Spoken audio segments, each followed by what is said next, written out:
have an AI strategy. If you don't have one for your department within the company, develop one and have that be beyond just finding, efficiencies or finding ways to, craft better emails or summarize meetings better. You have a strategy and really look at the workflows that your business and your department, does day after day, and where can you find efficiencies in those workflows to make them better? Hello, ladies and gentlemen, and welcome to our Risk Management Show podcast, where we explore critical trends and strategies shaping risk, security, compliance, and leadership.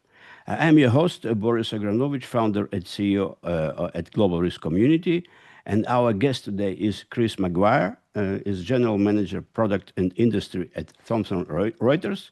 In his role, he is overseeing a corporate segment. And Chris, welcome to our Risk Management Show podcast today. Thanks so much for having me. Happy to be here, Boris. Great. I'm very excited to have you here. So I believe that we will have a very thoughtful conversation on the topic of exploring the AI-driven revolution in legal and compliance. Maybe we'll discuss AI impact on legal and compliance and about predictive analytics, transforming workflows, strategic evolution of legal teams, and risks of falling behind on AI adoption. But before that, Chris, could you tell us a short story about your career path, what brought you to where you are right now, and what you guys at Thomson Reuters are up to these days? Sure, great. Thanks so much, Boris. So my career began in sort of public accounting at PwC and in consulting, I've now been at Thomson Reuters for 20 years, starting this year. Most of the time at the beginning, I spent in our strategy function. So really, and then spent about 4 or 5 years running strategy for our legal professionals business. So really understanding where the legal market's going, where law firms and legal departments at corporations, what their needs are and how we can best address them. I then spent about 5 years managing our risk, what we call our risk business.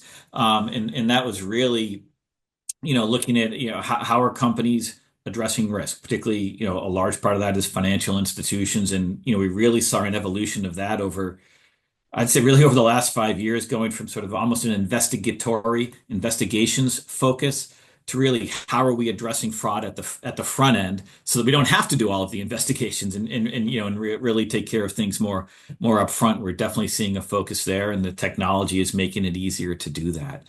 I'm currently now and that was more of a go-to-market, leading a business, leading both sales and our existing customer base and sort of the strategy. And now my role as head of product and industry at Thomson Reuters, really looking at, hey, how are our products and our offerings addressing what's going on in the world, what's going on with our customers, whether that be in financial services, whether it be in manufacturing. And it's been a really interesting journey and a great way to combine sort of what's going on in the legal market with what's going on from a compliance perspective with our companies. Like at Thomson Reuters, we see ourselves sort of at that center where sort of legal and compliance come together and look to find ways and develop tools to help our customers. And we've certainly seen a really interesting dynamic over the last few years with all the AI and the changes that's driving in the market, and look forward to the discussion. And again, thanks so much for having me on. Absolutely, yeah. We see this just last week. I think they introduced AI ChatGPT-5 with AI agents. So it's kind of really some addition to what we used to have only chat. Now we can do some real stuff with AI. So, Chris, in your role overseeing the corporate segment and at Thomson Reuters, you work closely with general counsel and the in-house legal team. So how have you seen the predictive analytics and AI change the way this professional approach risk forecasting, decision-making, and day-to-day efficiency? Yeah, it's really interesting, and as we look at legal departments, for one, we're seeing more and more legal departments also have the compliance function, roll into the legal departments as well.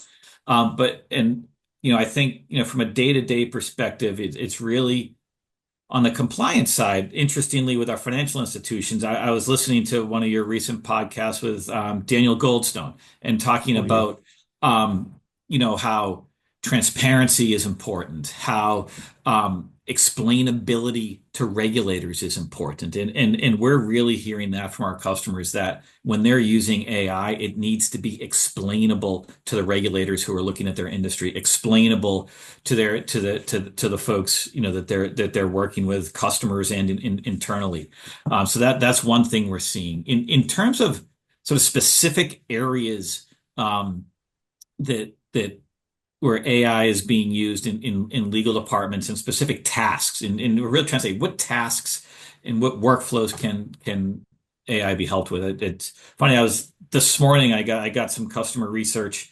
We're looking at sort of contract lifecycle management and where we can help there. Contract review and summarization, tracking sort of third-party changes, tracking red lines and summarizing red lines. I think it there's so much back and forth these days, redlining contracts, particularly with AI clauses. And, having managed a go-to-market organization the last few years, we definitely saw lots of questions coming on that. We're seeing examples of extracting and comparing lease obligations, for example, across big banks of contracts, drafting contracts off of term sheets, even, and we're starting to see it sort of push even outside just the legal department. For example, drafting HR policies or employment policies. We're seeing more, sort of some of these adjacent areas of companies. Now, certainly they need the advice and the review by the legal department, but we're even seeing it, in procurement a little bit, in HR and other areas too now. Mhm. So, given your kind of vantage point across many corporate legal departments, where do you see the most immediate and high value opportunities for AI to streamline compliance workflows? Yeah. Yeah. I think contracting is an area that we're seeing big gains and probably um, um, the most practical and the most obvious gains there. The ability to pull things out of contract lifecycle management, um, corpuses of documents and whether it's in a CLM or whether you're pulling documents out of a SharePoint or different companies. Some folks may use a big CLM. Others, smaller companies may be pulling things out of SharePoint or Teams or whatever else they're using and really comparing and trying to find risk in contracts. We did a recent survey. I think just north of 50%, something like 54% of general counsel offices are using these AI tools. That's ahead of law firms, which we're seeing about 45% of law firms using AI tools. Um, and maybe one more specific area um, that I think a lot of your listeners will be familiar with is sort of the AML, anti-money laundering, know your customer aspect, and really doing a much better job of reducing false positives, doing a much better job of deduping, doing a much better job of really identifying the customers most at risk. Mhm. So let's discuss a more kind of strategic evolution of legal teams because Sure. legal departments are increasingly expected to go beyond the traditional compliance Yeah. and play a more proactive role in enterprise risk management. So, from your perspective, how are leading legal teams involving to influence broader business strategy? Yeah. I think a few things. One, um, getting more of the rote tasks done allows the professionals to be more strategic and to have more strategic conversations. We are seeing legal departments understanding supply chain risk review. We are seeing legal departments take on more things that maybe in the past they would have kicked out to a law firm. Even things like recently saw an example of a customer taking in more of the e-discovery work themselves and then comparing the work that they did in the legal department compared to what they got from the law firm. And they actually got better results, taking it on on themselves, and quicker and cheaper too, right? In terms of getting that work done. So the one thing on AI, specifically is that we're also seeing is having the legal departments play a role in what should the broader corporations sort of rules, policies around buying and using AI tools, from other third parties be. So that's just another area that we're seeing that. Mhm. So, based on your experience shaping strategy for Thomson Reuters for legal businesses, what skills or mindsets should the in-house legal leaders be developing now if they Yeah. want to become true strategic partners? Yeah. Because normally they kind of graduates from top universities, but maybe there are need some more kind of technical skills. Or what do you think? And it's interesting. You use the term mindset there, and I work for the president of our corporate business at Thomson Reuters, Laura Clayton McDonald, and the term that she uses all the time, and we talk a lot about, is having that growth mindset and always learning, always being open to new ideas, trying and just being open to new things, to new technologies, to new ways to get work done. And to me, that's the biggest skill set. Look, certainly we want professionals to be more familiar with how to use AI tools, how to use AI tools to actually do work and get processes done. Um, but from a mindset perspective, I think it's having that growth mindset, having that want, that ability, that need to learn about new ways to do things, and I think that's um, a big focus area for us.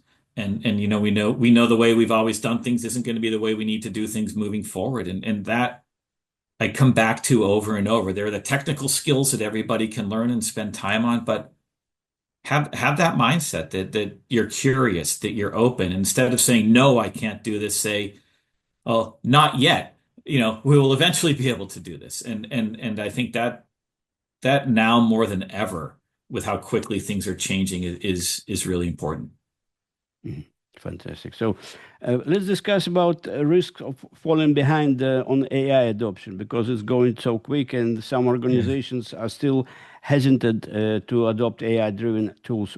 What operational, competitive, or compliance risk do you see for companies that delay embracing analytics and technology in this time? Yeah. It's interesting. We did a survey recently, and just under 50% of companies are seeing that, hey, AI is going to be driving transformational change in their functions, this year. But only 19% of them said they actually have a well-developed AI strategy. And those companies that have that AI strategy, they're saying they're almost four times more likely to get to see a benefit out of AI, and a benefit to their companies by using AI. So what that says to us, pretty simply, have a strategy.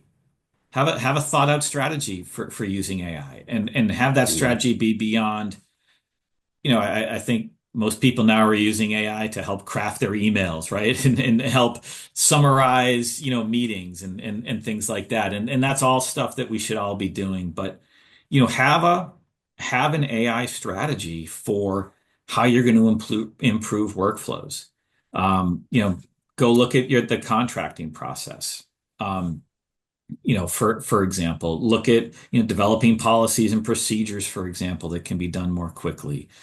So for us, it comes back to having a strategy, and having a thought out strategy.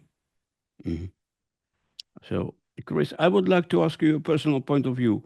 What is the major misconception in this field of AI application, in this field of legal and compliance that you kind of strongly disagree with? Yeah. That's a really interesting question, Boris. I disagree that it's going to take away jobs. I think the use of AI over time is going to make work done more efficiently, but really allow lawyers, whether they're internal at a company or external at a law firm, to really see the value in their advice and become true advisors to the business. If we can take away some of the very rote, repetitive, contract type, um, less interesting work, and really, have lawyers, use that intellectual capital that they're being paid and that they're being, valued for. I think that opens up, while look, it can be scary about, hey, is work going to get done quicker, and what impact might that have on sort of the billable hour over time? But I think like the work that lawyers do and the advice they can provide, I think it's going to be more valuable than ever before. Awesome. So let's discuss future outlook and maybe some advice. So looking ahead, how do you envision the role of general counsel, and then how's the legal teams evolving as AI becomes more deeply embedded in governance, risk, and compliance? And what practical advice would you offer these people or leaders who are just starting their AI adoption strategy? No, it's very interesting. I think, roles will become more and more advisory over time. I think, understanding, not just what's going on in the legal department, but as general counsels and general counsel offices become true advisors to the business, become true partners around the business and becoming partners with the sales organizations who are going to have questions about contracting. There's going to be a lot more questions, about contracts now than there ever have been before. Become true advisors with the HR department as particular policies are developed. True advisors with procurement as the procurement organization, really goes through complex contracts from around the world. Understanding what the supply chain risk looks like at a company, depending on the industry, and supply chains are increasingly global. Where's the adverse media out there? Where is the sanction screening? Where are the bad actors out there? So I think that sort of, expanded role of playing and partnering across the company, is going to become increasingly important, and I think make the roles and the jobs increasingly more interesting for those who are in them. I Absolutely. mean, being that business advisor is, when we talk and work with our general counsel's office, that they love it when they're talking strategy or deal strategy or where you're trying to go. Mhm. So, if we summarize, if someone who is listening to this interview would like to walk away with one or two major takeaways, what would it be? I'd say, first of all, have an AI strategy. If you don't have one for your department within the company, develop one, and have that be beyond just finding, efficiencies or finding ways to, craft better emails or summarize meetings better. You have a strategy and really look at the workflows, that your business and your department, does day after day, and where can you find efficiencies in those workflows to make them better. So have a strategy and find specific workflows to run after. I mean, contracts is the obvious one, and contracting is the obvious one, but it really, as I mentioned, goes far beyond that. Right, fantastic, Chris. That's all my questions. If I forgot to ask you something that you feel is important to our audience, please go ahead. I think you hit the big questions. I think this creates opportunities for professionals and makes careers more interesting going forward. And the learning journey is what makes life interesting, which makes work interesting, which makes jobs interesting. And I think this is a opportunity for, really well-trained professionals with good educations to continue that learning journey is part of, you know, AI. I mean, we've gone from now we're on agentic, right? It was generative AI a year ago. Now we're on agentic AI. And so Exactly. keep learning. Yeah, Makes life because interesting. if somebody will not be available for AI applications, probably his career will be kind of a little slow. You'll go slow, right? Yeah, absolutely. And become the expert, become the go-to person. I think that's a great way from anyone looking to develop their careers going forward. All right. Thank you again, and I wish you a great success and in your new job and to your company, Thomson Reuters. and hope we can partner again on future podcasts and other explorations. Thank you so much, Boris. I really enjoyed the conversation. Have a wonderful weekend. Absolutely. Thank you.